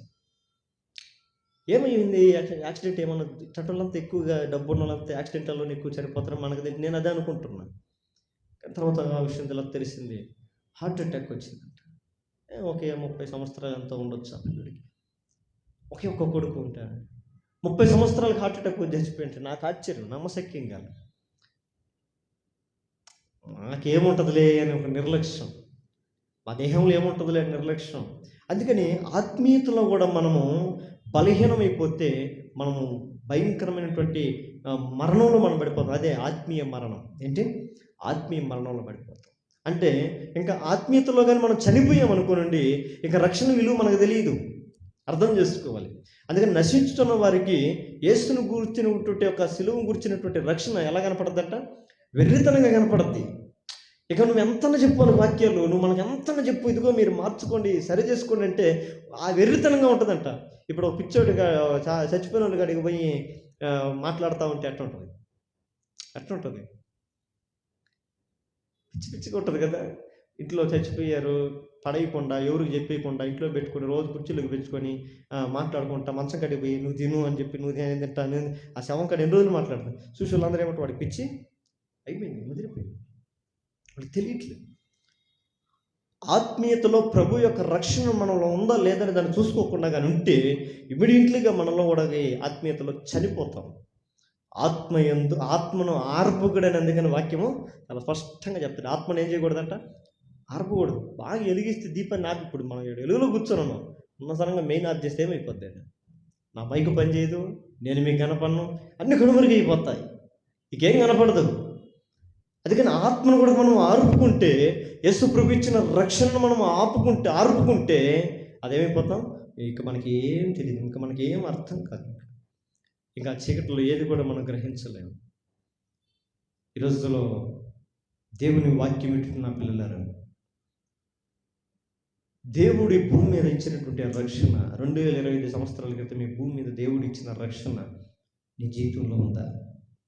అయితే నువ్వు ఆరోగ్యవంతుడిగా ఉంటే నీకు ఈ లక్షణాలు ఉంటాయి. బోధలో ఉంటావు, సహవాసంలో ఉంటావు, రొట్టె విరుచుట్లో ఉంటావు, ప్రార్థించుట్లో ఉంటావు. అప్పుడు నువ్వు ఆరోగ్యవంతుడిగా అని అర్థం. ఒక పేషెంట్ బాడీలో బలహీనతను హాస్పిటల్కి తీసుకెళ్ళకపోతే ఎంత ప్రమాదమో, ఆత్మీయతలో మనం బలహీనులమైపోతే మన ఆత్మల కాపరైన, మన ఆత్మకు తండ్రి అయిన, ఆత్మకు వైద్యుడైన యేసు ప్రభు దగ్గర కూడా మనము పరిగెత్తాలి. ప్రభా, ఈ విషయంలో నేను బలహీనంగా ఉన్నానయ్యా. ఏ విషయంలో? నీ బోధ విషయంలో, అంటే నీ మాటలు వినే విషయంలో అవగాహన కలగట్లే. ఎన్నో సంవత్సరాలుగా వాక్యాలు చదువుతూనే ఉన్నాను, వింటూనే ఉన్నాను, కానీ అవి నాలో పని చేయట్లేదు ప్రభా, మాత్రలు పని చేయట్లేదు ప్రభా, మందులు పని చేయట్లేదు ప్రభా. డాక్టర్ గారి బొమ్మను మెడిసిన్ పని చేయకపోతే, ఏదో పోయినసారి ఇచ్చిన మెడిసిన్ పని చేయలేక ఎక్కువైపోయింది. అని పోతామా లేదా? దేవుడి దగ్గర కూడా రావాలి. ప్రభా, ఈ మాటలు నీ బోధ నేను వింటున్నాను, కానీ అవి నాకు అర్థం కావట్లేదు, నేను మార్చబడట్లేదు, నా జీవితం మారట్లేదు, నా బ్రతుకు మారట్లేదు, నా ఆలోచన మారట్లేదు, నా విధానం మారట్లేదు, నా సిద్ధాంతం మారట్లేదు. నీ మార్గంలో నేను ఉన్నానా లేదా అని పరమ వైద్యుడైన యేసు క్రీస్తు దగ్గరికి మనం వచ్చేవారుగా మన ముందు కాక. ఆయన దగ్గరకు వస్తే మంచిది. డాక్టర్ దగ్గరికి ఇమీడియట్గా పోవాలి. కాకపోతే ఏంటి, చిన్నోటికి అయితే అది అలా సూర్య లాంటి అలాంటి వాళ్ళు మెడికల్ షాప్కి పోయి ఏదో తలనొప్పి ఒక మాత్ర ఇదో ఒక మాత్ర తెచ్చుకొని వేసుకొని కొద్దిగా రిలీఫ్ తీసుకుంటాం కదా. కొద్ది ప్రమాదకరమైన ఉంటాయి. వాటిని ఖచ్చితంగా కడుపులో నొప్పి వచ్చింది, విపరీతంగా వచ్చింది, 1 గంట ఉంది, 2 గంటలు ఉంది, 1 రోజంతా ఉంది, దాన్ని నిర్లక్ష్యం చేస్తే నేను 4-5 సంవత్సరాలు నిర్లక్ష్యం చేస్తే మూల పడుకున్నా, పోయి విక్టోరియా హాస్పిటల్ పడుకోవాల్సి వచ్చింది. చాలామంది చెప్పారు, అదేదో పోయి సింపుల్గా ఉంటుంది, పోయి చూపించుకట్ట, పోయి చిన్నది హోల్ వేస్తారు, అపెండిక్స్ అయితే టక్కన తీసేస్తారు, 2 స్టిక్లు వేసేస్తారు, అయిపోద్దంటే అమ్మారు నేను బాను, నాకు మామూలు గ్యాస్ట్రిక్లే అని చెప్పేది. పోయేది గ్యాస్ట్రిక్ టాబ్లెట్ తెచ్చుకున్నాను, అది ముదిరింది. 1-2 సంవత్సరాల తర్వాత మళ్ళీ పోయి పెయిన్ కిల్లర్ తెచ్చుకునేది. పెయిన్ కిల్లర్ తెచ్చుకొని వేసుకుంటే మళ్ళీ అది లివర్కి ఫ్యాటీ లివర్ వచ్చేసింది. ఏం తినిందో అరిగేది లేదు, ఆఖరికి వాటర్ తాగినా కూడా కరిగేది లేదు. ఏంటి పరిస్థితి అనుకుంటే ఇంక అది లోపల అట్టే ఉంటుంది, చెడిపోయేది. అది రోజు రోజుకి చెడిపోయి ప్రమాదకరంగా మారిపోయింది, ప్రాణాన్ని తీసేంతగా మారిపోయింది. ఆ పరిస్థితుల్లో వెంటనే హాస్పిటల్ పరిగెడితే డాక్టర్లు ఏం చేశారు, ట్రీట్మెంట్ చేసి పొట్ట పోసి దానిలో అంతా ఎత్తేసి శుభ్రంగా చేసి ఇంటికి పంపించారు. ఇంతే ఇంక దేనికి దానికి పెద్ద పోలికేం లేదు. మనం వాక్యం అర్థం కదా, నేను ఎక్కువ చెప్తున్నాను. దేవుడి దగ్గర కూడా అంటే ఇప్పుడు మనలో ఉన్న వ్యాధిని ఏంటో మనం గుర్తించాలి. ఎప్పుడు మనలో ఈ రక్షణ లేదనే విషయాన్ని మనం గుర్తిస్తామంటే కాస్తానికి కొద్దిగా ఊపిరి ఉంటేనే, కొద్దిగా ఊపిరి ఉంటేనే మనం గుర్తించాలి. చచ్చిపోయిన నీకు ఎట్లా గుర్తించలేము. అయితే ఈ రక్షణ నాలో ఉందా? అయితే ఆ రక్షణ ఉంటే నేను ఎలా ఉంటానంటే బోధలో ఉంటాను. అంటే ప్రభు యొక్క మార్గంలోనే నేను ఉంటాను, ఆయన మార్గంలో నడుస్తూనే ఉంటాను, ఆయనకు భయపడతాను, ఆయనకు విధేయత చూపిస్తాను, ఆయన సన్మానిస్తాను, ఆయనకు లోబడతాను, ఆయన గౌరవిస్తాను, ఆయన కనపరుస్తాను, ఆయన సంతోషపరుస్తాను, ఆయన మాటలు వింటాను, వాటి ప్రకారం నడుస్తాను, నేను కోరుకుంటాను. ఇవన్నీ క్వాలిటీస్ అంటే మనలో ఆరోగ్యంగా ఉన్నవాళ్ళు చేసే పనులు. రెండవదిగా ఏంటంటే సహవాసం, ఫెలోషిప్, దేవునితో సహవాసం. మన సహవాసం ఎలా ఉంది? దేవుని బిడ్డలతో సహవాసం ఉందా? దేవుని ప్రజలతో మన సహవాసం ఉందా? మన సహవాసం ఎవరితో ఉంది? లోక స్నేహమా, లోకముండే ప్రజలతో ఉన్నా, ఎవరితో ఉన్నా? మనం లోకంలో ఎంత జీవితం జీవించినా కూడా, అంటే లోకంలో ఉండి అని చెప్పి వాళ్ళతో ఊరితో పోకూడదని కాదు చెప్పేది, మనం వాళ్ళతో ఉన్నా కూడా మన గమనం, మన ధ్యానం ఎవరి మీద ఉండాలి? దేవుని మీద ఉండాలి. బైబిల్లో చాలామంది దానియేలు కానీ, ఈ షద్రకు మేషకు అబేద్నెగోలు కానీ, ఈ నెహెమ్యా కానీ, వాళ్ళందరూ కూడా బబులోను దేశంలో ఏం చేసేవాళ్ళు? పనులు చేసుకుని బతికేవాళ్ళు. వాళ్ళతో పాటు అన్యులు, వాళ్ళతో పాటు పనులు చేసుకుని బతికేవాళ్ళు. మోషే ఎక్కడ బతికాడు? అంతఃపురంలో బ్రతికాడు, ఆయన ఐగుప్తిలో విగ్రహ దిగులు వాళ్ళు. కానీ దేవుడు అంటే భక్తి, భయం కదా.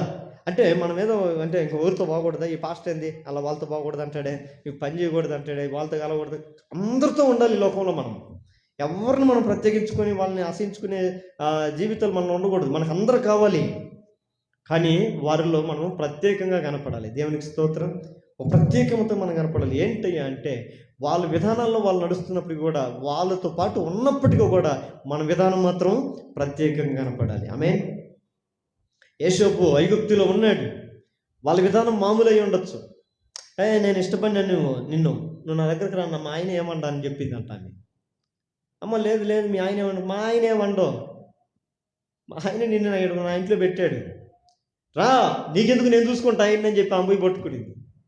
ఆయన ఏం చేశాడు? అమ్మ నీ ఇష్టం అమ్మ, ఇంకా బయట తెలియకుండా ఉండాల్సిన బాధ్యత నీదే అని చెప్పేశాడా? కాంప్రమైజ్ అయ్యాడు? కన్విన్స్ అయ్యాడా? లే. అక్కడ కూడా ఆ పాపం విషయంలో కూడా అవసరమైతే అవమానాలు పడ్డానికైనా సిద్ధం. ఏంది బట్టలు లేకుండా రోడ్డు మీద బ్రెగెడుతున్నాడు అని చెప్పి రకరకాలుగా మాట్లాడారు జనాలు. అనరా ఎవరు వీడు రోడ్డు మీద బట్టలు లేకుండా పరిగెడుతున్నారని ఎంత చిన్న చూపు చూస్తారు.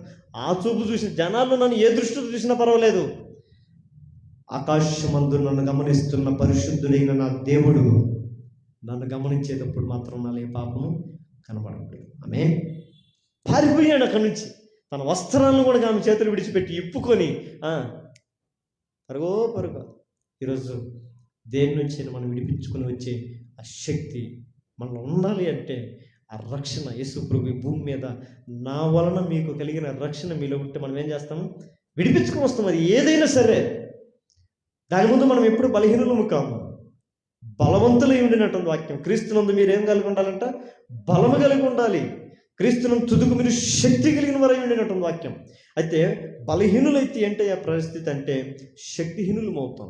శక్తిహీనులు ఎలా అయిపోతారు? బలహీనులు ఏం పని చేసేకి అవుతుందా?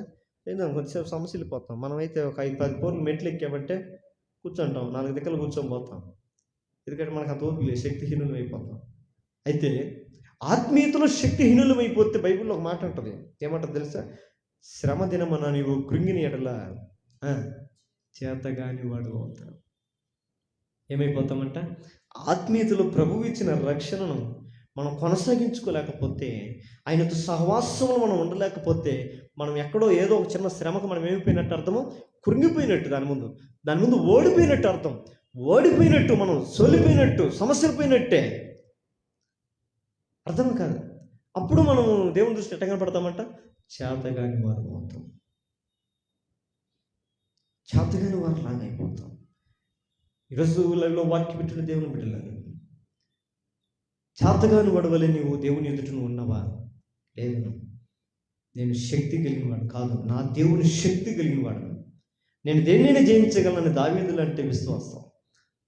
అగ్నినైనా నేను కాలిపోగలను అని చెప్పి షద్రక్ మెషకుల యొక్క భక్తుల యొక్క విశ్వాసం. సింహ బోన్లోకి వెళ్ళగలను, చెరసల్లోకి వెళ్ళగలను, న్యాయాధిపతుల ముందైనా నిలబడగలను, అధికారుల ముందైనా నిలబడనని చెప్పగలిగిన భక్తులు లాంటి విశ్వాసం కలిగినటువంటి జీవితం నీలో ఉందా? ఎన్ని నీలో ఉండాలంటే నా వలనే కానీ ఎవరు కూడా దేవుని వలన రక్షణ పొందలేరు. ఆ రక్షణ వారిలో ఉన్నప్పుడు వారు లోకానికి నిలబడతారు. అంత మాత్రమే కాదు, చివరిగా ఆఖరిగా అంటాడు, రొట్టె విరుచుట్లో దేవుని యొక్క సంఘ కార్యకలాపాలలో పాలు పంపులు పొందుకుంటాను. నేను బాగా ఒక పెళ్ళి పెట్టుకున్నారు. ఆ పెళ్ళికి అన్నదమ్ములందరూ వెళితే, అక్క చెల్లెలందరూ వెళితే వాళ్ళ గౌరవం ఉంటుంది కదా. ఆ పెళ్ళికి ఎవరు వెళ్ళకుండా ఉంటే ఆ పెళ్ళిలో అతని గౌరవం ఉంటుంది లేదా? అవమానం ఉంటుంది. ఏరా వీళ్ళ వాళ్ళు ఎవరు రాలేదే, ఇతని తల్లిదండ్రులు రాలేదు, ఇతని అన్నదమ్ములు రాలేదు, ఇతని అక్క చెల్లెలు రాలేదు అని అంటే ఆ చేసుకునేవాడు గౌరవం ఉంటుందా? ఈరోజు నా మందిరం ప్రార్థనా మందిరం అంటే ప్రార్థన చేసేవాళ్ళు రాకపోతే దేవుడి గౌరవం ఉన్నట్ట? మీరు నా పిల్లలు అంటాడు, మీరందరూ నా శరీరంలోని భాగాలు అంటాడు, అవయవాలు అంటాడు. మనం కాదు అన్నట్టు ఉంటే ఇప్పుడు మనం ఏం చేసినట్టు? ఒక రకంగా ప్రత్యక్షంగా దేవుడిని అవసరమైనప్పుడు అంటుకుంటాం, అవసరం లేనప్పుడు దూరంగా ఉంటాం అన్నట్టు ఉండకూడదు. అవసరమైనప్పుడు పోయి తగులుకునేది, మళ్ళా ఇడిపించుకోండి. అలా కాదు, అతకబడిన వారమై ఉండాలి. సజీవమైన సంఘములో జీవముల రాయి వలె కట్టబడాలి. ఇప్పుడు చూడు, ఇవన్నీ రాయికి సంబంధం లేకుండా ఉన్నాయా? పేర్చబడి ఉన్నాయి. ఇన్ని కట్టబడితే పైన ఇవన్నీ నిలబడ్డాయి. మనము కూడా సంఘములో దేవుని యొక్క రొట్టె విరుచుటంటే ఆ రీతికి విరవబడి రొట్టె ఏ రీతికి ఎంతమంది అయితే పాల్పంపులు పొందుకుంటున్నారు, ఒకే రొట్టె ఎంతమందిలోనికి వెళ్తుందో మనందరం కూడా అలాంటి భావన కలిగి దేవుని కొరకు పాల్పంపులు పొందుకోవాలి. ఆయన మనల్ని తనలో పాల్పంపులు పొందుకోవడానికి ఆయన విరవబడుతున్నాడు కదా. ఆయన విరవబడుతున్నాడు, ఆ రీతికి పంచబడుతున్నాడు. అప్పుడు మనం దాన్ని ఆస్వాదించగలుగుతున్నాం. ఆ రీతికి మన జీవితంలో ఆధ్యాత్మిక పదములు అభివృద్ధి చెందాలి అని అంటే సంఘములో కూడా మనందరం ఏం కావాలి? ఒక శరీరంగా మార్చబడాలి, ఒక అవయవాలుగా మార్చబడాలి, అంగములుగా మార్చబడాలి. ఆఖరిలో చేరేదే ప్రార్థన. అందుకని ప్రార్థన ఎప్పుడు పెట్టాడు తెలుసా? అక్కడ ఏమంటాడు? లాస్ట్లో చెప్పాడా, ఫస్ట్లో చెప్పాడా? బోధలోను, సహవాసంలోను, రొట్టె విరుచుట్లోను, చివరిగా ఆఖరిలో ఇవన్నీ చేసిన తర్వాత చేయాలి ప్రార్థన. అప్పుడు దానికి కాకుండా ఇప్పుడు అన్ని ప్రార్థన చేస్తూ ఉంటాం. ఆ ప్రార్థనలన్నీ కూడా చాలామంది చేస్తారు. తిరుపతికి పోయిన వాళ్ళు కూడా మనకన్నా బలంగా చేస్తారు. వాడు రెండోసారి పోయి ఆ ఉండిలు వేసే డబ్బులు మన కానుక పెట్లు కూడా ఇవ్వు. నిజమా కాదా? మీరు చదువుతూ ఉండండి, న్యూస్లో కింద ప్రతిరోజు వస్తుంది. ఈ తిరుమల వారి ఆదాయం ఉండి ఈరోజు 2 కోట్ల పైసలకి. ఎప్పుడైనా చూడను, ఏ రోజైనా చూడను, నా మాట అబద్ధం కాదు. ఏ రోజైనా చూడండి, న్యూస్ ఛానల్ ఉంటుంది, ₹1,00,00,000 తగ్గినట్టు నా చరిత్రలో చూడలే నేను. పర్ డే, అలా పర్ మంత్ కాదు, పర్ వీక్ కాదు. అంటే వాడు ఆడికి పోయి అనుకున్న జరుగుతూనే లేదని వాడి జీవితంలో. జరగకపోతే ఈడు కదా వాడు. ఫస్ట్ అనుకుని ఉంటాడు పోయి, నేను పలానా చేయబోతున్నాను, పలాంది నాకు కానీ కలిగితే నేను మీకు ఇస్తున్నాను అట్లని చెప్పి తిరుపతి బొమ్మని కాదు నేను చెప్పేది. వాళ్ళు ఆడ ఏమీ లేదు అని మనం అంటాం. మళ్ళా అవన్నీ వ్యర్థాలు, విగ్రహాలు, దేవుడే లేడని మనం అంటాం. మరి దేవుడిని నమ్ముతున్న మనం, దేవుని దగ్గరకు వస్తున్న మనం అడిగింది ఏది రావట్లే, ఏది కలగట్లే. అంటే మొట్టమొదటిగా మనలో ఏమి లేవు, ఇవి లేవు, మొదటి లేవు. బోధ లేదు అంటే దేవుని జీవిత విధానం, నడవవలసిన దేవుడు మనకి నేర్పించిన విధానంలో మనం నడవట్లేదు. రెండోది ఏం చేయట్లేదు, సహవాసంలో లేవు, ఫెలోషిప్లో లేవు, దేవునితో సహవాసం అంటే ఆయనతో కలిసి ఉండటానికి ఇష్టం లేదు.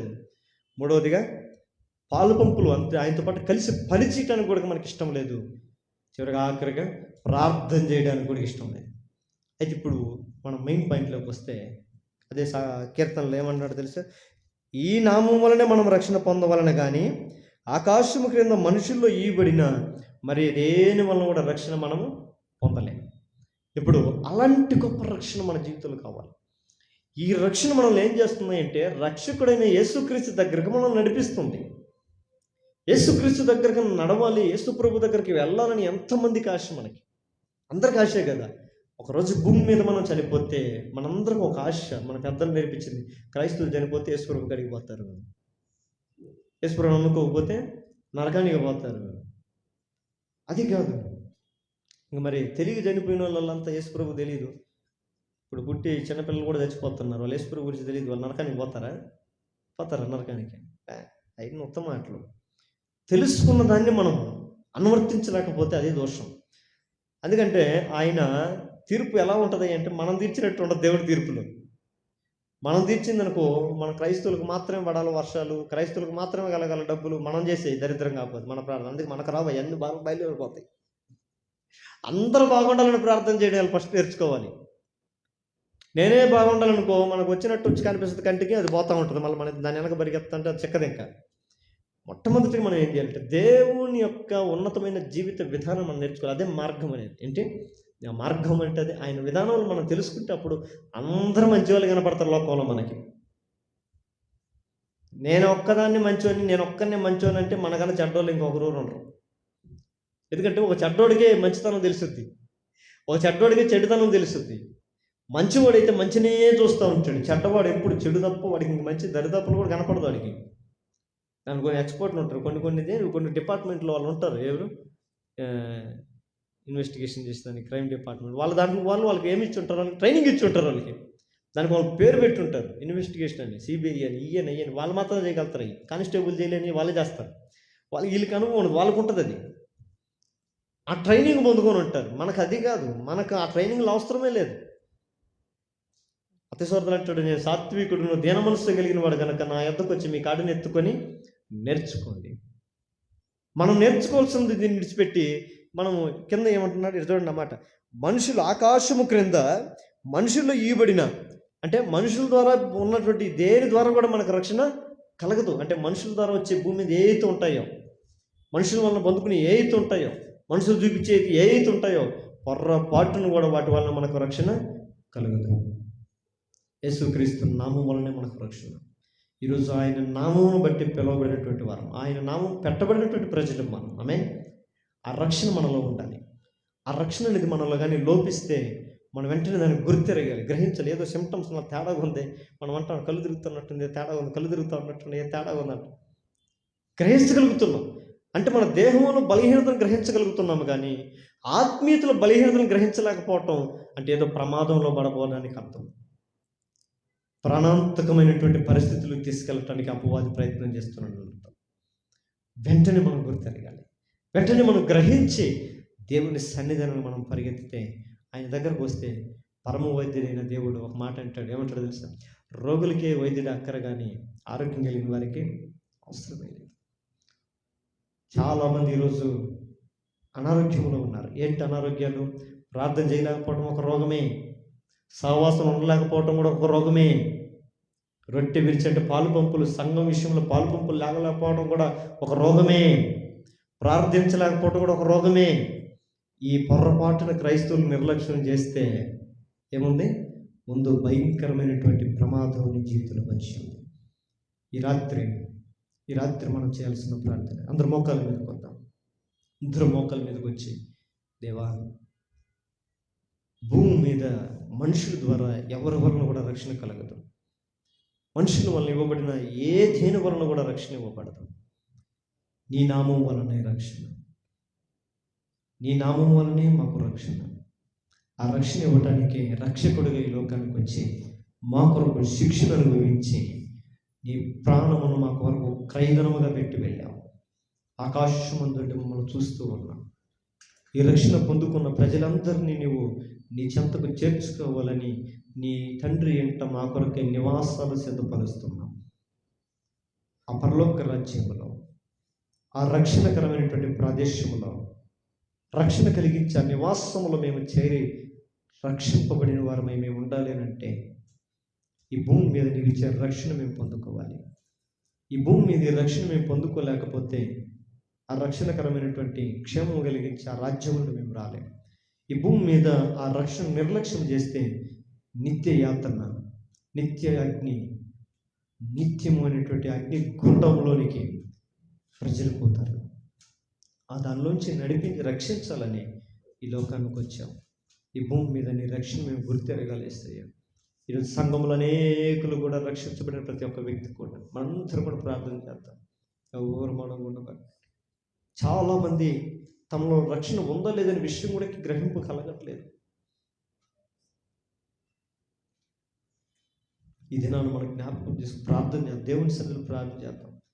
అబ్రహాం ఒక్కడు తప్పిపోయిన తన సహోదరుని యొక్క కుమారుని కొరకు దేవుని సన్నిధిలో ప్రార్థన చేశాడు. యేసయ్యా, నా తమ్ముడు కొడుకు తెలుసో తెలియకో నా నుంచి దూరం వెళ్ళిపోయాడయ్యా. తన కంటికి నచ్చిన ప్రదేశానికి వెళ్ళిపోయాడు. తన కోరుకున్న ప్రాంతంలోకి వెళ్ళి అక్కడ ఉంటున్నాడు. వాడికి తెలియదు అక్కడికి వెళ్ళిన తర్వాత ఆ పరిస్థితి ఎలా ఉంటుందని. అక్కడ ప్రజల విధానం వాడికి తెలియదు. తెలుసుంటే వెళ్ళేవాడు కాదేసయ్యా. తెలియకనే వెళ్ళాడు నా తమ్ముడు. ప్లీజ్ నా తమ్ముడిని కాపాడు, నా తమ్ముడిని రక్షించు. భయంకరమైనటువంటి పాపాత్ములు, బుద్ధిహీనులు, భక్తిహీనులు, దుర్మార్గుల చేతిలో నా తమ్ముడు నశించిపోకూడదని నేను ఈ సన్నిధిలో వేడుకుంటున్నానయ్యా అని అబ్రహాము తన సహోదరుడైన లోతు నిమిత్తము ప్రార్థన చేశాడు. అక్కడ రాయబడుతుంది, తండ్రి అయిన దేవుడు అబ్రహాము చేసిన ప్రార్థనను బట్టి లోతును తప్పించినని. ఈ రాత్రి మనము కూడా అనేకుల రక్షణ కొరకు మనం ప్రార్థిద్దాం. చాలామంది రక్షింపబడిన వారు రావట్లేదు రక్షణలకు. ఎందుకో తెలుసా? రక్షించబడిన వారిలో విప్లవాత్మకమైనటువంటి మార్పులు లోకంలో కనబడట్లేదు. ఒక రక్షణ అనేది ఒక ప్రత్యేకమైనది. రక్షణ అనేది శక్తి కలిగినది. రక్షణ అనేది భావోద్వేగాలతో నిండుకున్నది. రక్షణ అనేది ఉన్నతమైనది. ఈ రక్షణ లోకంలో ప్రజ్వలింపజేసేది. చీకటిలో వెలుగు లాంటిది, ప్రకాశిస్తుంటుంది. ఆకాశంలో నక్షత్రాలు చీకటి వేళ నక్షత్రాల వలె, పగటి వేళ సూర్యుడి వలె ప్రకాశించే జీవితాలు రక్షణ పొందుకున్న వాళ్ళ జీవితాలు. అయితే ఈరోజు సంఘాల్లో, సమాజంలో, లోకంలో క్రైస్తవులు ఏ రీతిగా ఉన్నారు? లోతు వలె సొదొమ గొమొర్రా ప్రాంతాల్లో చేరి ఊరి గవిని ఎదుట కూర్చొని ప్రజలతో కూర్చున్నటువంటి అనుభవాలు మనం చూస్తున్నాం. ఊరు ప్రజలతో మమేకమైపోతున్న జీవిత క్రైస్తవులు మనం చూస్తున్నాం. లోకములో మమేకమై జీవిస్తూ లోకములో వారికి తీసిపోని విధంగా జీవిస్తున్న క్రైస్తవులు మనం చూస్తున్నాం. మరి అబ్రహాం లాగా మనం ఎందుకు ప్రార్థన చేయకూడదు? వాళ్ళకి తెలియదు, వాళ్ళకి గ్రహింపు రావట్లేదు. వాళ్ళు తెలుసుకుంటే ఖచ్చితంగా దేవుని సన్నిధిలో ఉంటారు. వాళ్ళకి అర్థం కావట్లేదు. అర్థమైతే ఖచ్చితంగా ప్రభు సన్నిధిని ఎప్పటికీ విడిచిపెట్టరు. యేషోపుకి అర్థమైంది, నా దేవుణ్ణి తప్ప నేను దేనికి విడిచిపెట్టే ప్రసక్తి లేదు. నేను దేవుని భయాన్ని నేను పొరపాటునే విడిచిపెట్టను. ఎందుకో తెలుసా? అబ్రహాము దేవునికి భయపడ్డాడు, ఇస్సాకు దేవునికి భయపడ్డాడు, యాకోబు దేవునికి భయపడ్డాడు. నేను కూడా నా దేవునికి భయపడతాను. నా పితరులు, నా వెనకటి తరం వారందరూ కూడా నా దేవునికి భయపడి ఆశీర్వదించబడ్డారు, దీవించబడ్డారు. నేను కూడా నా దేవునికి భయపడి జీవిస్తే ఏదో ఒక రోజు ఆయన ఖచ్చితంగా నా ప్రతి బంధకాల నుంచి నన్ను విడిపిస్తాడని ఒక పరిపూర్ణమైన విశ్వాసం, నమ్మకం తను ఒకరోజు ఆ నమ్మకమే అతను నిలబెట్టింది. ఈరోజు మన నమ్మకం ఎలా ఉంది? అబ్రహాము లాంటి విశ్వాసం మనలో ఉందా? ఇస్సాకు లాంటి విశ్వాసం మనలో ఉందా? యాకోబు లాంటి, యోసేపు లాంటి, యేసు ప్రభు శిశువులు లాంటి విశ్వాసం మనలో ఉందా? మొదటగా క్రైస్తవులు అనబడిన వారు ఆ పేరు ఎలా కలిగిందయ్యా అంటే, వాళ్ళు సంఘములో నిలబడి దేవుని యొక్క వాక్యమును విని బహుజనములకు బోధించినప్పుడు అంటే వారు మొట్టమొదటి క్రైస్తవులు అనబడినని వాక్యం సెలవించింది. దేవుని మాటలను బోధిస్తున్నవా? దేవుని ప్రేమపూర్వకమైనటువంటి సువార్తను లోకంలో సాటి చెబుతున్నావా?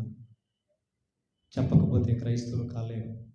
ఒకవేళ మన సంఘం చెప్పలేని సంఘంలో ఉందేమో, అందుకే ఎవరిని రక్షించుకోలేకపోతున్నాం. ఒక ఆత్మను కూడా మనం రక్షించుకోలేకపోతున్నాం. కుటుంబాన్ని కూడా ప్రభు కొరకు రక్షించుకోలేకపోతున్నామనంటే బోధించే క్రైస్తవులు మనం లేము, రక్షణ పొందుకున్న గుంపులో మనం లేము. ఈ రాత్రి దేవుడు ఆ భయంకరమైనటువంటి బలహీనత నుంచి దేవుడు మనం విడిపించాలి. బోధలు దేవుని యొక్క జీవిత విధానంలో నడవకుండా మనుషులు కల్పించే పద్ధతులు, మానవుల ఆలోచనలు బట్టి, మన తలంపులను బట్టి, మన సొంత తలంపులను బట్టి, మన స్వకీయమైనటువంటి ఆశలను బట్టి, మన సుబుద్ధిని ఆధారం చేసుకొని మనం నడిచే వరంగా ఉండకూడదు. దేవుని బోధలో ఎడతెగక మనం నడిచే వరంగా ఉండాలి. ఎందుకో తెలుసా? రక్షించబడిన ప్రతి క్రైస్తవుడు దేవుని బోధలోనికి వస్తాడు, దేవుని యొక్క చిత్తములోనికి వస్తాడు, దేవునికి తను తను అప్పజెప్పుకుంటాడు, దేవునికి తను లోబరుచుకుంటాడు. ఈ వాక్యం వింటున్న నీవు, నేను, మనందరం కూడా దేవుని సంఘములో వింటున్న వాక్యానికి మనం అప్పజెప్పుకోవాలి. అప్పుడు దేవుని బోధలో నీవు ఉన్నట్టు. దేవుని బిడ్డలతో సహవాసం. ఆ రోజు ప్రతిరోజు దేవుని సంఘం అనేకమైన మూర్ఖులను విడిచిపెట్టాలి. ఇదిగో మూర్ఖులకి, తరం వారికి మీరు వేరై జీవించుడి అని వాక్యం సెలవిస్తుంది. వాళ్ళు మూర్ఖులైన వారందరికీ దేవుడు లేడన్నవారు, దేవుడితో నమ్మకలేనటువంటి వారితో వాళ్ళని విడిచిపెట్టేశారు. వాళ్ళకి వేరైపోయి ప్రత్యేకంగా ప్రతి దినము దేవుని సన్నిధిలోనికి చేరి దేవాలయంలో తప్పుగా పుడుకొనుచు ప్రార్థన చేస్తూ వచ్చారు. ప్రభా, అటు వారందరినీ రక్షించు, అటు వారందరిని కరుణించు. వాళ్ళందరి వల్లలోకి మేము వెళ్ళినప్పుడు నీ బలములు, నీ సువార్తను, నీ ప్రేమను వాళ్ళ ఎదుటి మేము ప్రకటించినట్లుగా ఇదిగో నీ సన్నిధిలో నీ ఆత్మతో మమ్మల్ని అభిషేకించు అని దేవుని సంఘంలో ప్రతిరోజు చేరి ప్రార్థన చేసి ఆ శక్తిని పొందుకొని వారు లోకంలోకి వెళ్తే ప్రభు కొరకు కొన్ని కుటుంబాలను దేవుని కొరకు నడిపించగలిగారు. సంఘంలోనికి ప్రార్థన చేసి యాకోబు మగసిరి కలిగిన వాడై ప్రార్థన చేసి దేవుని నుండి ఆశీర్వాదం పొందుకున్నాడు. ఈ రోజుల్లో మనం కూడా దేవుని శక్తిని మనం పొందుకొని అనేకులను ప్రభువు దగ్గరకు నడిపించి బలం మనం పొందుకోవాలి. విండాలంటే ఆయన సహవాసంలోనికి రావాలి, ఆయన సహవాసం నిలిచి ఉండాలి. ఆయనతో సహవాసం చేసిన యెడల మనకు సమాధానం కలుగుతుంది, అలాగనే మేలు కూడా కలుగుతుంది. దేవునితో సహవాసంలో మనం ఉంటే మనం ప్రజల ఎదుటికి వెళ్ళినప్పుడు మన ద్వారా ఇతరులకు మేలు కలుగుతుంది. ఇస్సాకు దేవునితో సహవాసంలో ఉన్నాడు. ఆయన ఒక ప్రాంతంలోకి వెళ్తే వాళ్ళకైతే తవ్వినప్పుడల్లా నీళ్లు పడలేదు, కానీ ఆయనైతే గుంతలు తవ్వినప్పుడల్లా నీళ్లు పడుతున్నాయి. ఆ నీళ్లు పడినప్పుడల్లా ఆ నీళ్లు ఆ ఊరి వారు కూడా తాగి తృప్తిపరచబడ్డారు. అబ్రహామును బట్టి దేవుడిచ్చిన వాగ్దానం, నిన్ను బట్టి భూలోకములోని జనములన్నీ ఆశీర్వదించబడును కాక అంటున్నాడు. మన కుటుంబాలను బట్టి మనల్ని బట్టి అనేకులు రక్షణలకు రావటమే నిజమైనటువంటి ఆశీర్వాదం. అట్టి ఆశీర్వాదాలతో మనం ఉండాలి. ఆశీర్వాద కారకులుగా దేవుడు ఉండటకు మనం పిలిచాడు. శాపగ్రస్తులుగా ఉండటానికి కాదు, శిక్షార్హులుగా ఉండటానికి కాదు. యేసయ్యా, ఈ సహవాసంలో లేక నీకెంతమంది దూరంగా ఉన్నారో, ఇదిగో నా సహవాసంలో ఉండకుండా లోతు వెళ్ళిపోయాడయ్యా, సొదొమ వైపు వెళ్ళిపోయాడయ్యా, కీడు తెచ్చుకున్నాడు, నష్టం తెచ్చుకున్నాడు. ఈరోజు దేవుని యొక్క ఆకాశంలో కురిపోయే అగ్నిగంధకాలు కాలిపోవడానికి సిద్ధపడుతున్నాడు. ప్లీజ్, తెలియకపోయాడు, తెలియకపోయాడు, అవివేకంతో పోయాడు, అజ్ఞానంతో పోయాడు, గ్రహింపు లేకపోయాడు. ఇదిగో నా సహోదరుని రక్షించు, కాపాడు అని దేవుని సన్నిధిలో నిలవబడి ప్రార్థన చేశాడు. మనం కూడా ప్రార్థన చేద్దాం. అయ్యా, నీ సహవాసం లేకుండా, నీతో నడిచి లేకుండా జీవించకుండా లోకంలో ఎక్కడెక్కడో మేము బాగుపడాలని ప్రయాసపడుతున్నారు అనేక బిడ్డలను రక్షించు. ప్లీజ్, నీ వైపు తిరుగునట్లుగా సమకూర్చండి అయ్యా అని ప్రార్థన చేద్దాం. ఆయన శరీరంలో పాలు పంపులు పొందుకునే జీవితం ఉండాలి. రొట్టెలు చెయ్యి ఎట్లా విరుస్తామో కార్యాల్లో కూడా మనం పాలు పంపులు పొందుకోవాలి. పరిచారకులుగా ఉండాలి, సహకారులుగా ఉండాలి, దేవునికి స్వార్థకులుగా ఉండాలి, ప్రార్థన పరులుగా ఉండాలి, పరిచారకులుగా ఉండాలి, ప్రవక్తలుగా ఉండాలి. దేవుని చేతిలో వాడబడే ఒక పాత్రగా, ఒక సాధనముగా మనం ఉండాలి. పనికిరాని పాత్రను ఆయన పారవేసేవాడు కాదు. ఇక ఎంతమంది అయితే మందిరంలో పనికి రాకుండా, దేవునికి చేతిలోనికి రాకుండా ఎంతమంది అయితే వ్యర్థంగా ఉన్నారో, దేవుడు వారందరినీ ఏదైతే పనికిరాదు అనుకుంటున్నా వారిని దేవుడు ప్రయోజనకరంగా దేవుడు సంఘంలో వాడుకున్నట్లుగా ప్రార్థన చేద్దాం. తృణీకరించబడే రాయి మూలకు తలరాయి అన్నట్లుగా ఎవరైతే వీళ్ళు చేయలేరు ఈ పని అన్న వాళ్ళు కూడా దేవుడు బహుబలంగా నిలబెట్టి వాడుకున్నాను దాకా.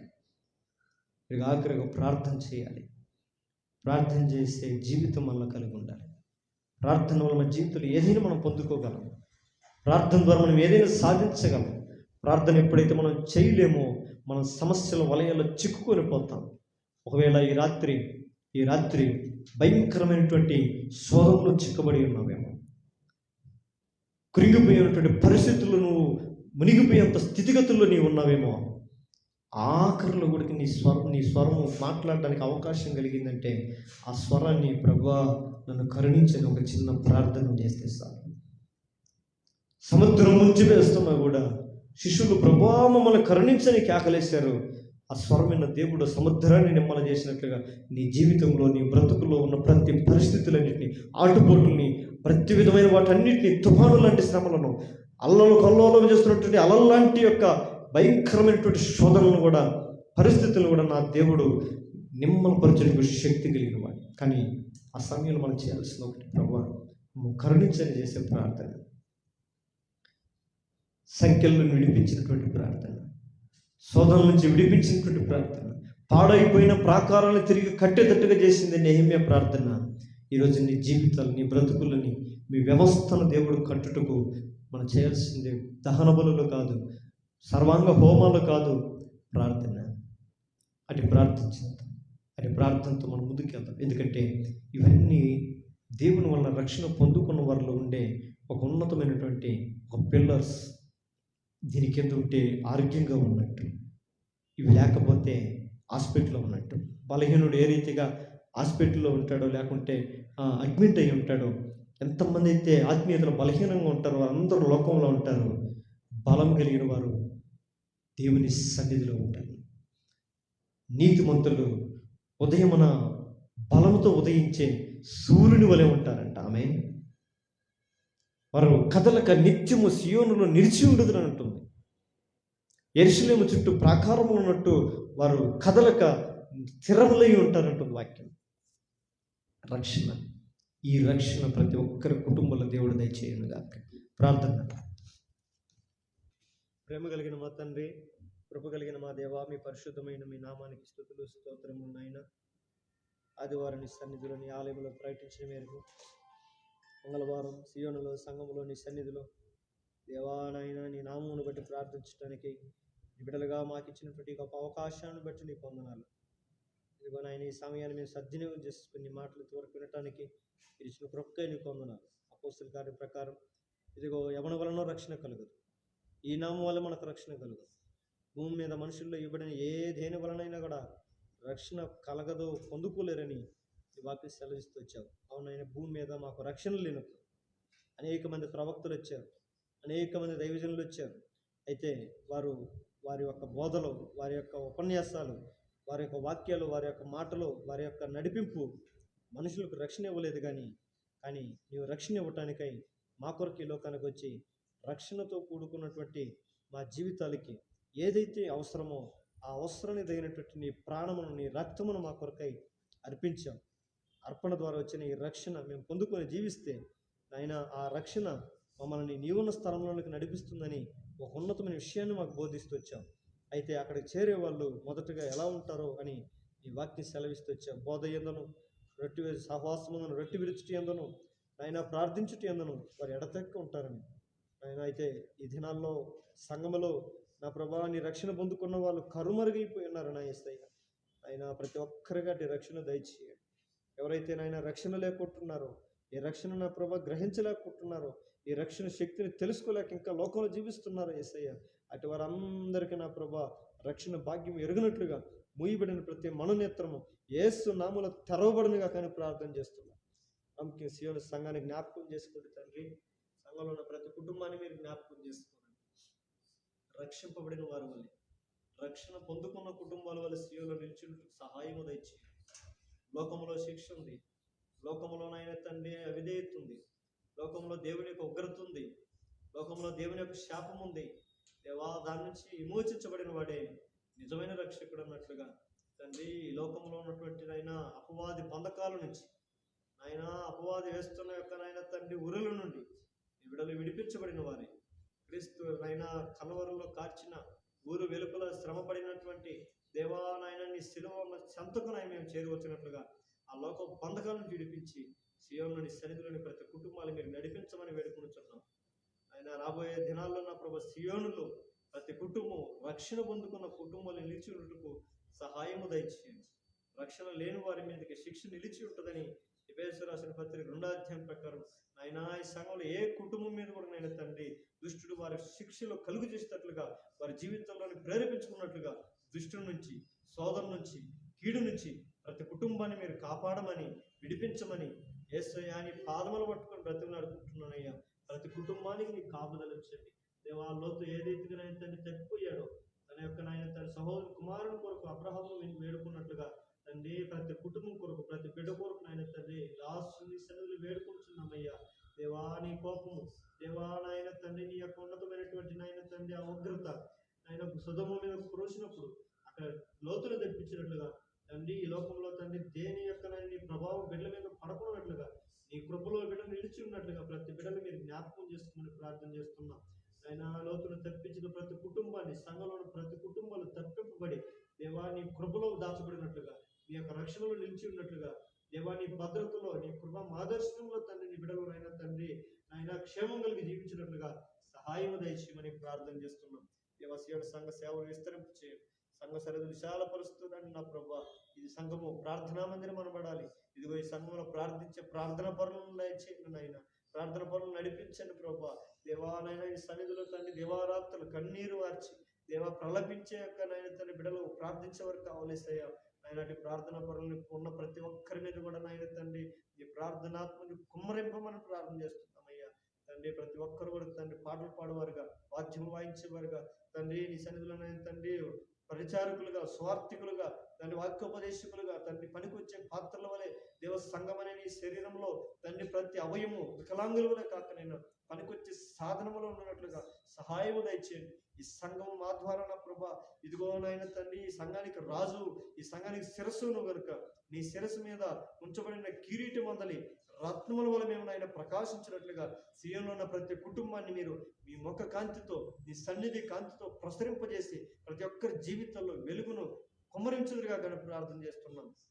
ఏవా కుటుంబంలో ఉన్న శోధనలు, కుటుంబంలో నాయన అపవాది కలిగిస్తున్న ప్రతి విధమైన తండ్రి దుష్ప్రభావాలను యేసుని శక్తిని నామను బట్టి దూరపరచుదురుగా కానీ ప్రార్థన చేస్తున్నాం. సమాధానం కలిగి, ఐక్యత కలిగి, అన్యోన్యత కలిగి, దేవ ఆత్మీయత కలిగి, పరిశుద్ధత కలిగి, పవిత్రత కలిగి అయినా నిర్దోషులుగా, నిష్కలంకులుగా ఈ సన్నిధిలో సంఘములో నిలిచి ఉండటానికి తండ్రి మమ్మల్ని అందరినీ పరిపూర్ణమైనటువంటి నీ ప్రేమతో మమ్మల్ని నింపుదురుగా కనుకుంటున్నాం.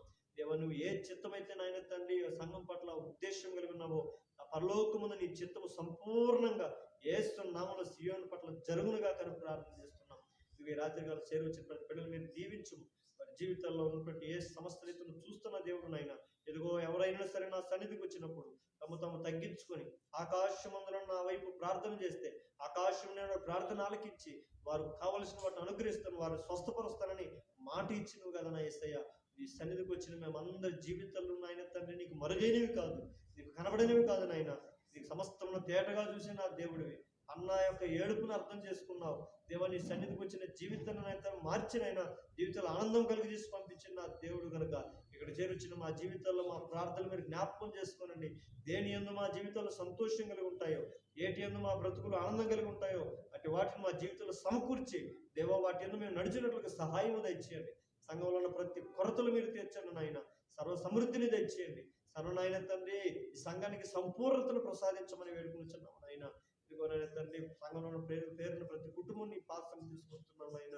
దేవా దుష్టుడు వారిని ఎక్కడ ముట్టుకున్నట్లుగా ప్రతి బిడ్డలకు మీకు కాపుదలించమని ప్రత్యేకంగా ఈ స్థలంలో ప్రతి కుటుంబం కొరకు మేము వేడుకుంటున్నాం నాయన. సహాయము దయచేయండి. వారు చేస్తున్న పనులను మీరు ఆశీర్వదించండి. ఉద్యోగాలు మీరు ఆశీర్వదిస్తూ రండి. వారి రాకపోకల్లో నైనా వారి మార్గంలో వారి ప్రయత్నాల్లో అన్నిటి కూడా సఫలమవునట్లుగా నైనా వారి కార్యాలన్నింటి కూడా నేను సిద్ధింపజేసి వారి జీవితంలో నేను ప్రయోజకులుగా తండ్రి ఈ నామను మయంకరంగా ఉన్నట్లుగా సహాయము దయచేయమని ప్రార్థన చేస్తున్నాం. నీ దయ చూపించండి నాయన. ఇదిగో లోకంలోని ఎత్తైన స్థానంలోనికి మిమ్మల్ని ఎక్కించదని అన్నావు. విద్యహీనుడనైన తండ్రి పాముడైన దేవుని దావీదును మహారాజుగాను అభిషేకించిన నా దేవుడి సంఘంలో ఉన్న ప్రతి కుటుంబాలను నీ విశ్వాసం ప్రతి బిడలో కూడా నా తండ్రి ఆ రీతిగా రాబోయే రోజుల్లో మహిమ తెచ్చేవారుగా నీ నామ ఘన కీర్తి కొరకు నిలబడినట్లుగా దేవానైనా నీ బిడ్డలు ఎక్కడుంటే దేవా నీ నామానికి మహిమ వస్తుందో, ఎంత ఫలింపులో ఉంటే దేవ మీ నామానికి నాయన తండ్రి ఘనత వస్తుందో ఆ రీతి సంఘంలో ప్రతి కుటుంబం నిలిచి ఉన్నట్లుగా సహాయం దయచేయమని దీవించమని ఈ పరిశుద్ధ దీవులతో నడిపిస్తున్నామని ముందున్న పరిచర్య సేవ నాయన ఈ పరిచయం మీరు జ్ఞాపకం చేసుకోనండి తండ్రి. దేవా విజిటింగ్ విషయంలో కూడా ప్రభా తండ్రి మేము ఆగిపోకుండా తండ్రి దాన్ని నిర్వర్తించడానికి దేవా సహాయం దయచేయండి. దాసుడిగా నా ప్రభా నన్ను కుటుంబాన్ని కూడా జ్ఞాపకం చేసుకుని నా తండ్రి. దేవా అనేకమైన పోరాటాల మధ్య నా తండ్రి అనేకమైనటువంటి నైనా సాతాను వేస్తున్న అగ్ని లాంటి యొక్క నైనా తండ్రి బాణములు దాటుకొని ప్రభా ముందుకు పోవటానికి కూడా తండ్రి దేవా నీ శక్తిని బలమును నాకు ప్రసాదించమని వేడుకుంటున్నాను నాయన. ఇదిగో బలహీనుడును ప్రభా తండ్రి అవివేకులు ఏమి తెలియని వారు నా ప్రభా లోకంలోని వెర్రి వారినే కానీ ఏర్పాటు చేసుకున్నట్లుగా తండ్రి వెర్రి వారిని నా కుటుంబాన్ని ఏర్పాటు చేసుకున్నాను తండ్రి. నీ పనిని నీ సేవను కూడా వెర్రితనంగా చేస్తున్నా కాకుండా నీ జ్ఞానం పొందుకొని నీ తెలివి పొందుకొని నీ అభిషేకం పొందుకొని పరిశుద్ధాత్మ శక్తి చేత దేవామయ ముందుకు తీసుకెళ్ళటానికి నీ ఆత్మ అభిషేకమును యేసు నామములో కుమ్మరించుదురుగా కనుక ప్రార్థన చేస్తున్నాయినా. యెహోవా ఇల్లు కట్టని ఎడల దాన్ని కట్టుమని ప్రయత్నం వ్యర్థమంటున్నావు. ఇదిగో ఈ సంఘం మా ఆలోచనలు బట్టి కాక మా తలంపులను బట్టి కాక మా విధానం బట్టి కాకుండా నా యేసయ్య ఇదిగో నాయన మీరే నాయన ఈ సంఘమును కట్టుదురుగా కానీ ఈ సంఘమును ఈ బలిష్టమైన హస్తాలకు మేము అప్పచెప్తున్నాం. మీరే కట్టండి నాయన. ఈ కట్టిన ఈ సంఘములో మేము ఒక మంచి పనివారు వలె ఒక మంచి నాయన పరిచారకుల వలె ఒక నమ్మకమైనటువంటి వారి వల్ల మేము పనిచేయటానికి అటు భాగ్యమును మాకు ప్రసాదించమని దయచూపిస్తున్నామని ఇదిగో ఈ రాత్రికాల సమయంలో సియోనులో మేము చేసిన మా ప్రతి ప్రార్థన నీ సన్నిధానం చేర్చుకొని రాబోయే దినములే ఘనమైన కార్యాలు ఈ స్థలం చూసినట్లుగా సహాయము దయచేయమని యేసు క్రీస్తు శ్రేష్టమైన పరిశుద్ధమైన నామమున ప్రార్థించి అడిగి వేడుకుంటున్నాము తండ్రి. ఆమేన్. నా ప్రాణమై యెహోవాను సన్నతించు, నా అంతరంగమున సమస్తమైన పరిశుద్ధ నామమును సన్నతించు. నా ప్రాణమై యెహోవాను సన్నతించు, ఆయన చేసిన ఉపకారంలో దేనిని మరువను. ఆమేన్.